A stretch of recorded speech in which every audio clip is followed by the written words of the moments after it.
Hey, welcome to part 4 of our Video Electron Chapter 8. For some reason this chapter gloms in addition to the very important topics of IP addressing and routing, which take place at layer 3, that's right. It throws in some layer 4 stuff, but we've said this before, that TCP is reliable, it's connection-based, UDP is connectionless. TCP is what ensures that a packet gets from one place to the next. IP does not do that. So a router in and of itself using IP addresses can't guarantee delivery. TCP can guarantee delivery. This will be on every single networking exam you ever take. Mine, Network Pro, Network Plus, CCNA, Microsoft certification, anything. TCP is reliable and connection-based and can guarantee delivery. Part of what TCP is doing, remember, is fragmenting. It's chopping up a message into pieces to travel through the network, just like a Subway sandwich.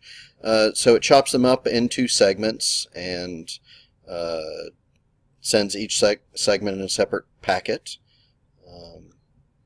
And in TCP, in order to reassemble the message in the correct order, there's got to be a sequence number, just like cards in a deck of cards, ace, 2, 3, 4, 5. It just puts them back in sequence and sends back an acknowledgement that it received everything, all of the segments that were part of that message. So this is part of why TCP is considered reliable. And just to illustrate, inside a TCP segment there are a number of fields. You don't have to memorize all these unless you're going for a CCNA, but the sequence number and the acknowledgement number are important, as is the source port number and the destination port number. That's really the address that TCP uses. So remember, every single application has a port number assigned to it.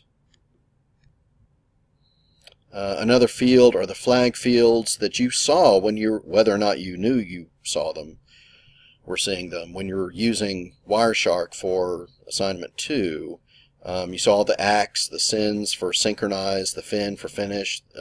Maybe you saw an RST for reset.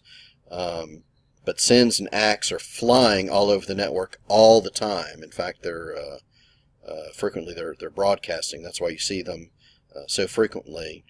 Again, Wireshark is going to be full of them. There are, I think, 6 different flags, but let's focus on these 4 for the purposes of this class. And another important field is the TCP checksum. Just understand that this is part of the mechanism that makes TCP reliable, because it is going to ensure that the packet gets from point A to point B successfully. Now, just to make sure you're following with the layers, inside of a TCP segment, it's carrying something important. So it's got a data field. The content of the data field is blank. That's right, it's the packet. UDP, on the other hand, this is also a layer 4 protocol, but for smaller messages. So it doesn't need to do segmentation. There's no sequence number. It's not chopping anything up because they're already bite-sized. They're like chicken McNuggets, and they're delicious. Just, like a ping, like a DNS, something small. So UDP is a very simple protocol, but it's very effective. Remember, video streaming, audio streaming, this also uses UDP. Skype. Notice up here that UDP also uses port numbers. TCP and UDP both use port numbers, so a source port and a destination port, but they're much smaller in length than TCP, but no segmentation. Finally, please remember what a socket is. A socket is just a combination of an IP address with a colon in between and a port number.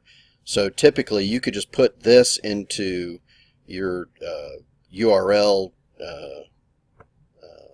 field in your browser to browse to an IP address, just like you browse to a www.domain name. The :80 is assumed because all HTTP traffic is port 80. If you wanted to send a different type of traffic, it would be a different number here. So HTTP Hypertext Transport Protocol. Transport is in the name, so you know it's using TCP, Transport Control Protocol. Secure HTTPS, good old-fashioned FTP that we don't use because it's not encrypted and not secure, but as an example of, when you're transferring a file, you want to make sure it's connection-based, that every single bit is guaranteed to get there. Whereas with DNS, SNMP, we just don't care as much, and so we use UDP. As we start to wrap up this chapter, let me give you one parting thought, that all of the topics in Chapter 8, routing, IP addresses, TCP, UDP, subnet masking, all of this is built around TCP/IP, which is the open source network protocol on which Linux is based. So I don't care what book on Linux you grab off a bookshelf, it's going to include everything about TCP/IP because it's native to Linux. And there's our little Linux penguin right there. Yay. Remember I said that a lot of this content are questions that you might get in an interview. So this is the text of an email I got last year from a former student, and he wanted to share some of the questions that he was getting typically in interviews. So what's the default subnet mask for a Class C address? 255.255.255.0, for example. Sometimes it's a multiple choice question they give you. What does POT stand for? Plain old telephone service. If you can reach a site with the IP address but not with the domain name, what should you check? You should check your DNS settings. What command lists the hops to get to a website, and so forth. These are things that we've talked about in this class, and hopefully the content of this class is going to help you get a killer job.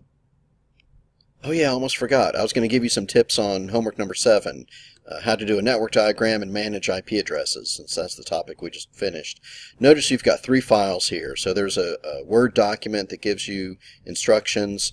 There's an Excel spreadsheet that I've started and you're going to finish. So everything that's shaded blue, that's what you're going to fill in on the spreadsheet, and I'll pull that up in a second. And then this third file is an XML file. Here's the story behind the network diagram. I used to make my students install Microsoft Visio just to get practice using Visio because I think it's important, because that's what a lot of companies use. The problem is there's a flaw built just with Microsoft products in general, that if you're downloading stuff from DreamSpark, now it's called Microsoft Imagine, if you install Office, you can't install Visio on top of it. You have to install Visio while you're installing Office, which means you have to uninstall Office and reinstall Visio, and students were struggling. They're having trouble installing Office, basically. Heavy sigh.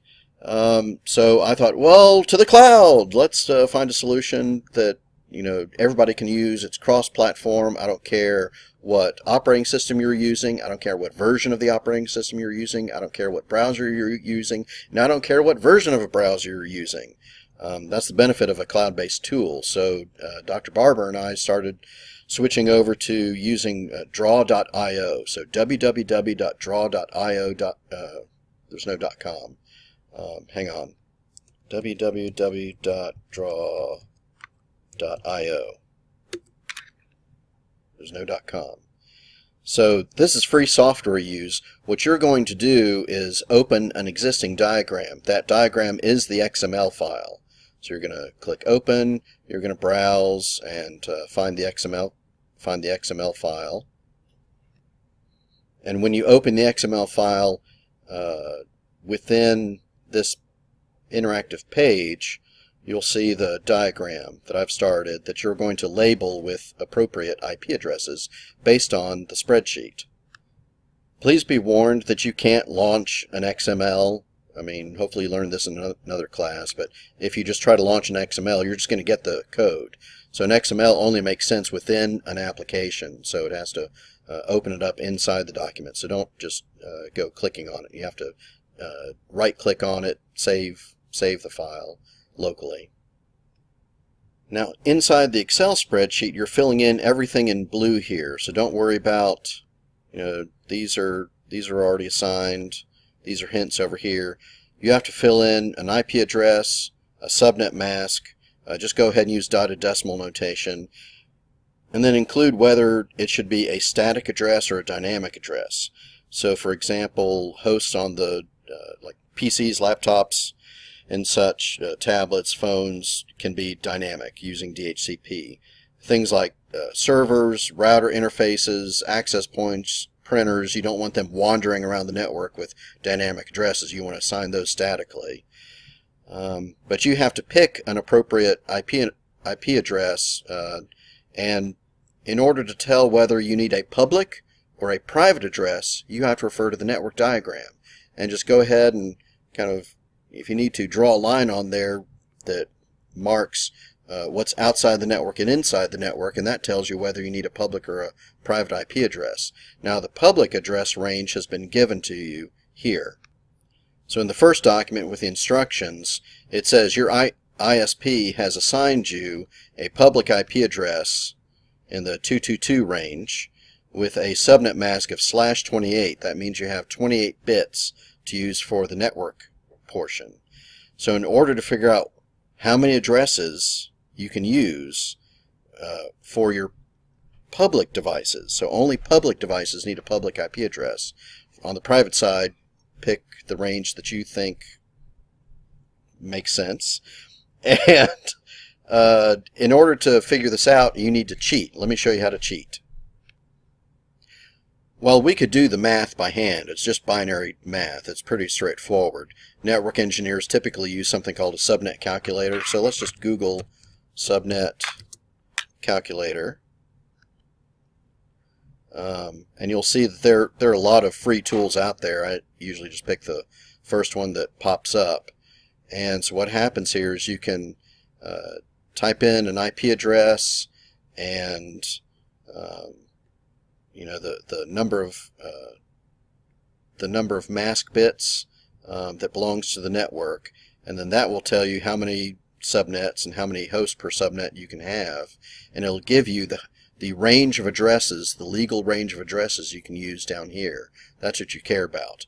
Now make sure you don't duplicate any public IP addresses. You can't give the same public IP address to one thing and then give it to another thing.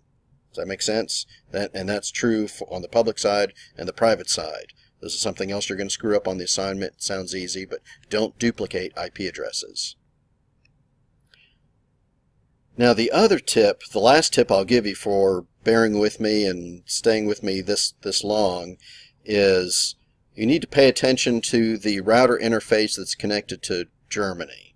So let's take a look at, and you can only figure this out if you look at the network diagram. Okay, here's how the Germany router connects to our border router that's at the corporate location. In the spreadsheet, it's asking you for this address. So remember, every router has an in and an out, an in and an out, an in and an out. And in fact, this one has two outs to our corporate location and to Germany, because routers are great that way. You can add additional interfaces to connect different networks together.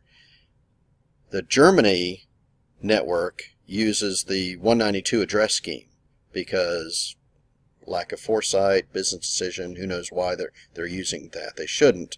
So in the spreadsheet you'll see where this has a 192 address. You can't change that. It's in Germany. You can't change it. This router interface has to talk to this one, which means this one has to be on the same network as this one, which means this one has to also be a 192 address. I've said too much. Okay. Alright, I guess that wraps it up. Thanks for bearing with me, and thank you for your flexibility to kind of go through a video lecture this week instead of doing our face-to-face time. But I look forward to seeing all of your shining, happy faces this coming Tuesday, and we'll talk about more networking stuff that's going to get you a killer job. So, see you then. Bye-bye.